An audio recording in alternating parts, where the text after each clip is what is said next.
So it's my great pleasure to sit here talking to the wonderful Julie Nathanson, who has been Maxis for a very long time. Hi, Julie. How are you today? Hi, Craig. I'm well, thanks. How are you?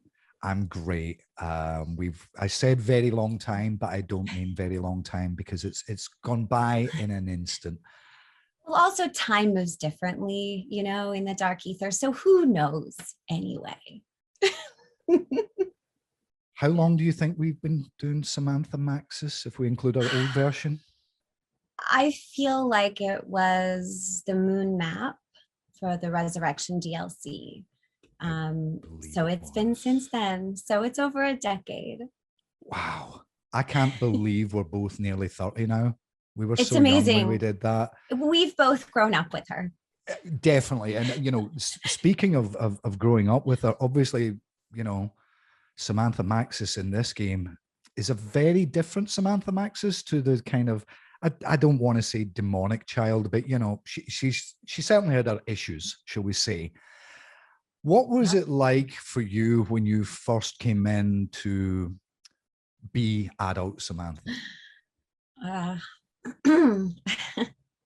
Let's see if I can get through this without crying, Craig. The first session I had to come in as an adult Samantha Maxis, I did not know I was coming in to play an adult Samantha Maxis. All I knew was that I had a Samantha Maxis session and I was excited. I knew that the storyline had wrapped up, so I thought, oh, great, she's back. I wonder how. And that meant that I mean, Craig, I tend to sort of dress for the occasion. So I was sort of wearing my combat boots and like a little, like a girl dress and the things that I would do to sort of feel like my young Samantha. And I walked in and you said, guess what? She's an adult now. And I just about fell over. I was glad I had the combat boots on. I mean, obviously wardrobe is a really big part of this. I think that's quite an important thing to pick up on, really. That was very appropriate that you were wearing those combat boots, because I think the biggest shift is that Maxis is much more in charge of her own destiny in Cold War. And do you think it's fair to say, I mean, she obviously kicked off the story by sending Weaver the end station videotape, but her independent streak and some of those audio logs explaining some of the things that she's been doing in the field, was that a fun transition? All of it was a fun transition. Yeah. I mean, getting to explore Samantha's independent side, she has been through, as all zombie players know, she's been through a lot. And she's had many iterations of how she has had agency in her life or lack thereof. And now as adult Samantha in this new time and space, we get to see her explore what could happen, things that I never imagined I would get to do as Samantha Maxis. And I feel very close to her. I always have. I think that's a really important one to pick up on, because particularly if you look back at Firebase Z, that was the map where her desire to stay in the field, her independent streak, got her into a little bit of trouble, shall we say, particularly with Peck. Talk a little bit about what it was like doing these scenes, because I know, I remember, and you remember what I was like in those scenes, because it was a lot. It was a lot. Does it bother you not having any friends? Friends are overrated. They can't pay the bills.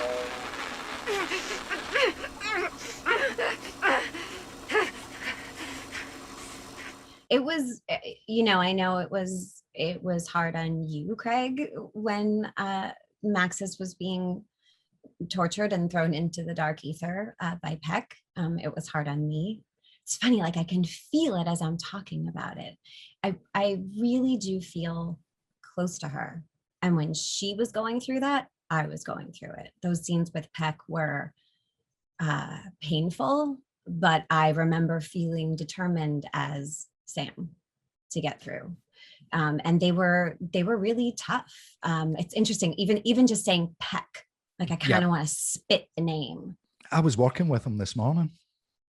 Well, the actor is great. The actor is wonderful. He's incredibly talented. It's Peck himself.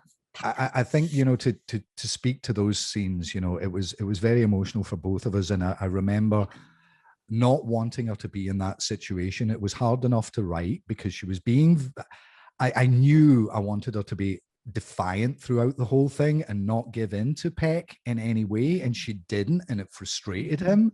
And that's why I threw her in the Dark Aether. They were some of the toughest scenes I'd written at that point.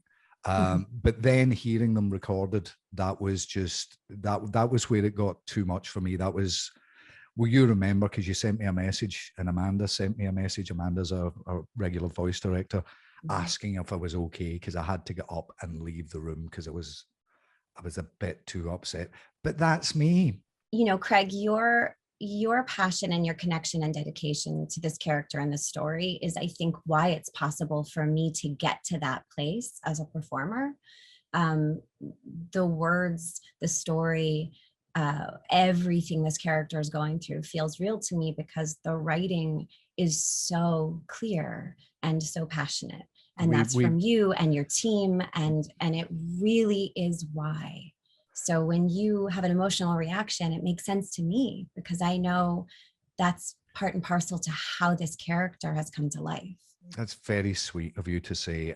Yeah, we do have a wonderful team. You know, I'm lucky that these days I have writers that work alongside me. It used to be the case that I didn't have enough help, but yeah, we've really got a strong team right across the board. The work that's done on zombies, I think I've said a few times recently, you know, not in interviews as such, but just in conversation with people that I work with, I've never enjoyed playing our game as much.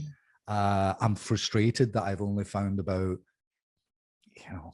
40% of the intel, because I really want to hear those things that we did so long ago. And I mean, a really fun example is, I say fun, but that journey through the Dark Aether where Maxis was at her lowest ebb. Yeah. That also kind of was what spawned the song that we did, Lost, which, I do hope one day we'll get to perform it live, or our little demo that wasn't as ferocious as it became. I mean, the final mix of it was like way beyond anything I had imagined. And I think what you had imagined, I didn't set out to write something that would be that heavy in terms of guitars and strings and production. It began as a little piano thing. That was a fun experience for you, wasn't it? Because I know I knew you could sing. I knew you were a singer before I asked you to do that. How did that make you feel when that question came up?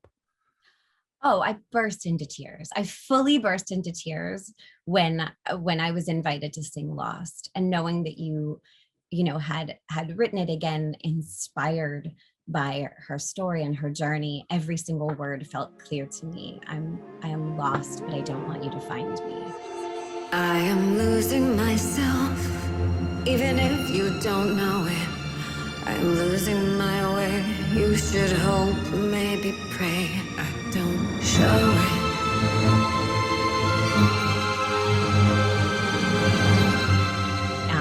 And that has such depth for me, having played Maxis for so long. To kind of jump off from that point, really, when Maxis got out of the Dark Aether and how other characters treated her, and that was kind of, I think, the first time that you'd got to play scenes with some of the supporting cast like Strauss and Carver and Gray. They were fun, weren't they? Well, yes, they were definitely fun, and fun is such a great word to talk about Maxis and her journey, because it's fun for me to interact at all, but for Maxis, she had been alone in the Dark Aether. Some of the audio logs that, players may have found throughout that period of time, she was alone and really processing what the hell might be going on. And coming out to be able to talk to people, I think would have been more of a breath of fresh air, except there appeared to be a lot of suspicion.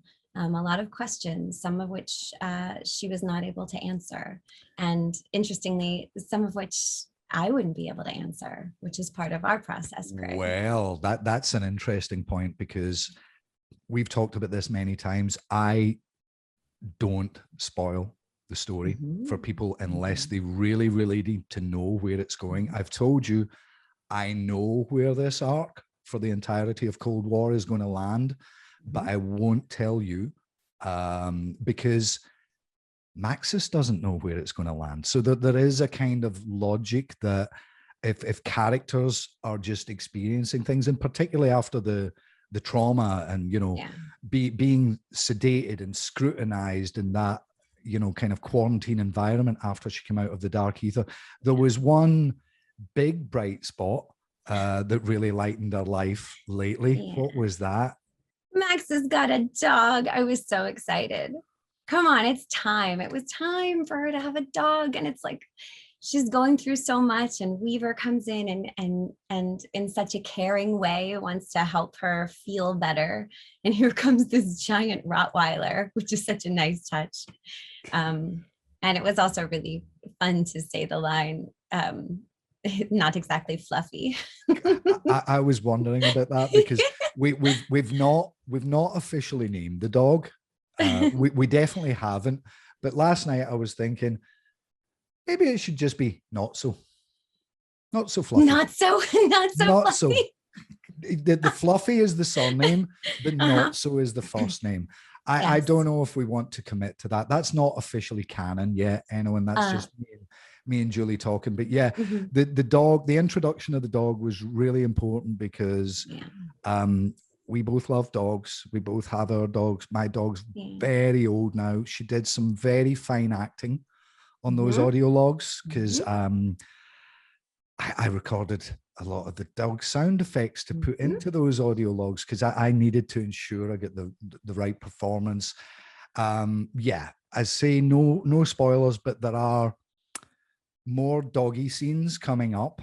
That we have already recorded that players will get to experience during season 4. Speaking of season 4, you kind of set a cat amongst the pigeons, shall we say, by the fact that you and Ravenoff led the players on a little bit of a quest in Outbreak to destroy the reality inversion missiles, which you thought was entirely the right thing to do, but that's kind of got you in trouble again, isn't it? Yeah, and I'd rather not blame her independent streak.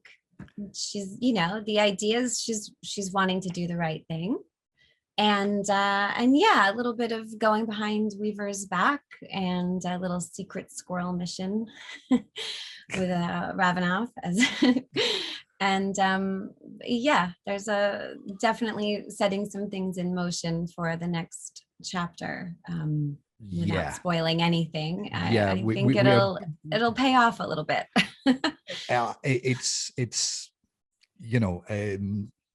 I think I was saying something in one of the behind the scenes videos recently where I was like, a lot of things are going to change in a major way, and I think people are still waiting for that change to come. It's definitely season 4, and things shall never be the same again, as they say. That was my bad trailer voice. It wasn't bad. Can I have a B and a C? That was a great A take. Can I hear a B and a C? Things will never be the same again. Good. Okay. In a world where Julie is directing Craig, he tries very hard to keep his low, growly voice going. Okay, if you could try another one but not change the dialogue, that would be great. I'm sorry. We always mess with dialogue.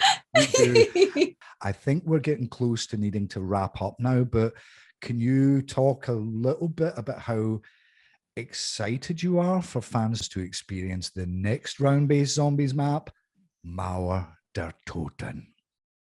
I would say I am 25 out of 10 excited for fans to experience Mauer der Toten.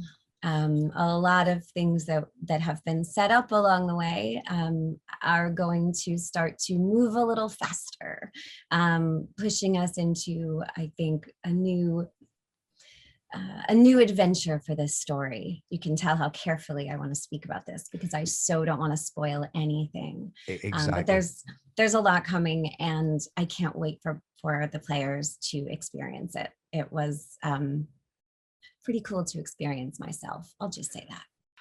Julie, it's always a pleasure to work with you and to talk to you. I do consider you not only one of my favorite collaborators, but also a very, very good friend. Don't you dare start crying. Thank you so much for everything you've done over the years for this amazing experience.